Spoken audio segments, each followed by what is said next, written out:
Hola, mi nombre es Paola y el día de hoy les hablaré sobre las células.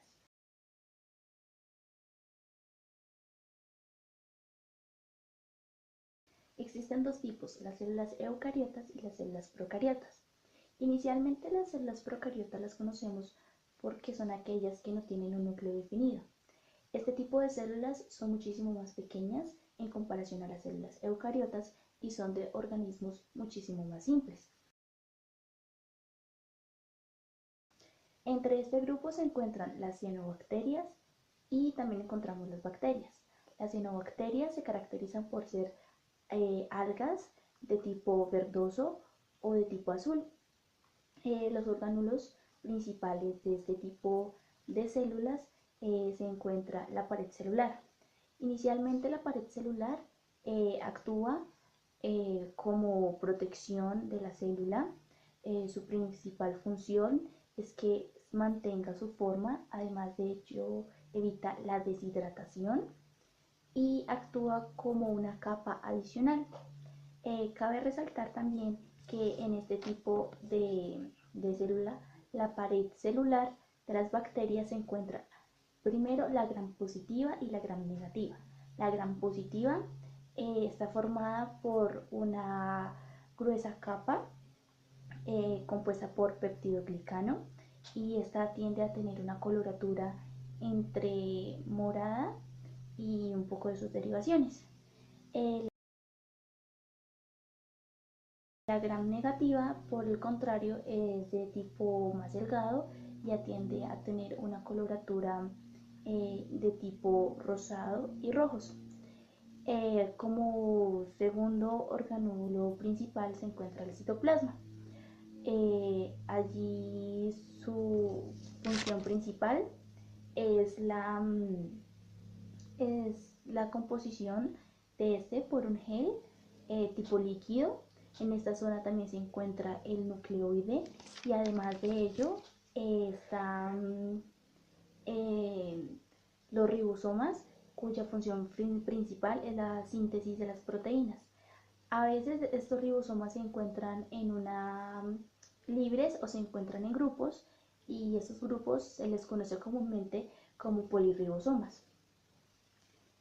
Otro organulo principal de estos son los flagelos o los hilos también, que les permite realizar el movimiento y son pequeños apéndices en forma de látigo. El plasmido para estas células es circular y además de ello tienen varias formas. Las más conocidas son los bacilos, que son en formas de bastones, los cocos, que son en formas esféricas, los espirilos, que son en forma de tirabuzón, y los vibrios, que son en forma de coma. Bueno, ahora les voy a hablar sobre las células eucariotas. Nosotros las conocemos comúnmente porque poseen un núcleo definido. Además de ello, son muchísimo más grandes en comparación a las células procariotas y sabemos también que existen dos tipos, las animales y las vegetales. Sus principales orgánulos son la membrana plasmática, de allí es donde se forma la doble capa de fosfolípidos.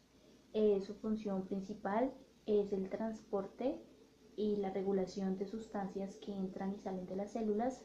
Además de ello, actúa como una receptora de las señales que provienen de otro tipo de células. El núcleo es donde contiene su material genético. Además de ello, está separado del citoplasma también por una doble capa.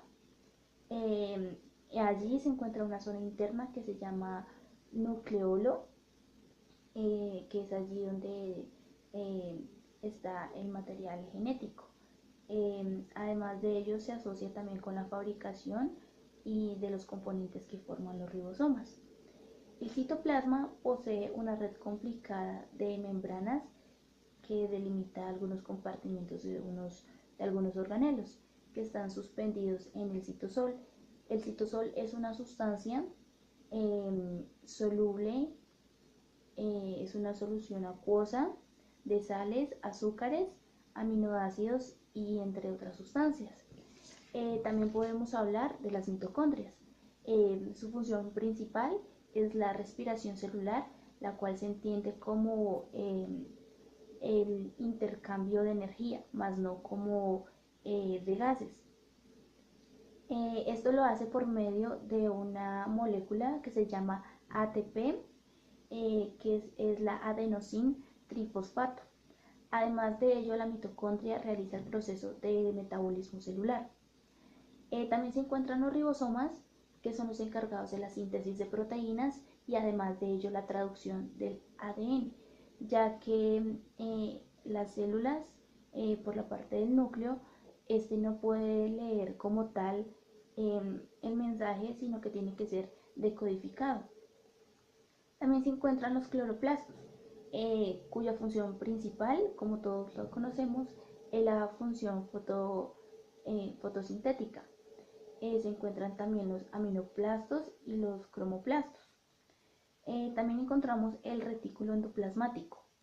Este es conocido porque es un sistema de membranas que forman una red de sacos aplanados.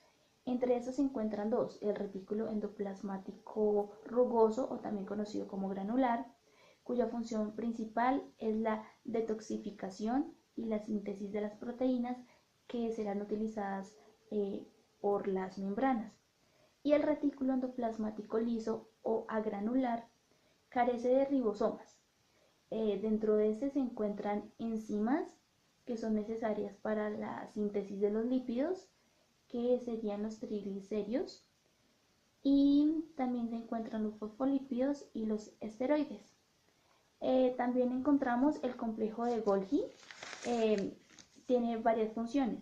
Una de ellas es la síntesis de polisacáridos para la pared celular. Otra es la formación de glucoproteínas y glucolípidos de secreción. También forma los lisosomas. También realiza el proceso de transporte intracelular de sustancias. Para las células animales también se encuentran los lisosomas, que degradan la materia por medio de enzimas que se llaman hidrolíticas.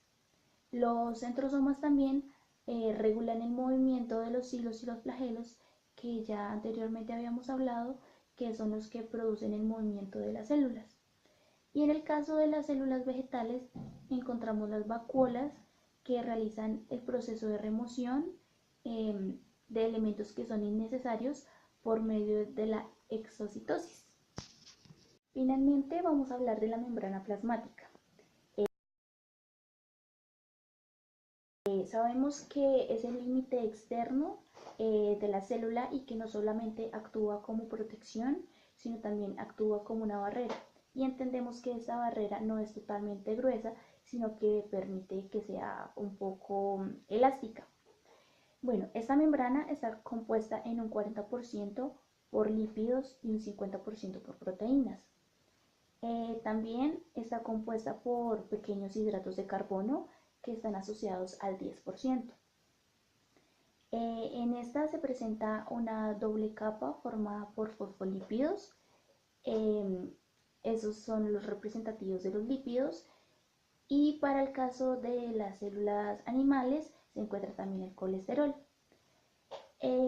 La formación de la bicapa se debe a que los fosfolípidos son antipáticos. Esto quiere decir que cada una de las moléculas que posee una región tiene componentes hidrofílicos y hidrofóbico. Hidrofílico quiere decir que es soluble en agua, hidrofóbico quiere decir que no es soluble en agua. En este tipo se presentan las cabezas hidrofílicas, que se orientan hacia el exterior del citoplasma, a esto se le conoce como medio extracelular, y las hidrófobas hacia el interior de la membrana. Los glucolípidos mantienen la adhesión de la célula y los tejidos de esta. Además de ello, las proteínas que se encuentran en la membrana plasmática tienen funciones de comunicación, de transporte, fijación de filamentos del citoesqueleto celular. Esta también se une a otras membranas de células vecinas mediante estructuras que se conocen como engrosadas, también llamadas desosomas. Esto quiere decir que mantienen a las células bien ligadas entre sí. Entonces sabemos que no solamente la membrana plasmática ayuda a la protección, sino que también es una estructura fundamental para que la célula se mantenga y para que pueda realizar todo el proceso y cada una de sus funciones como un sistema integrado.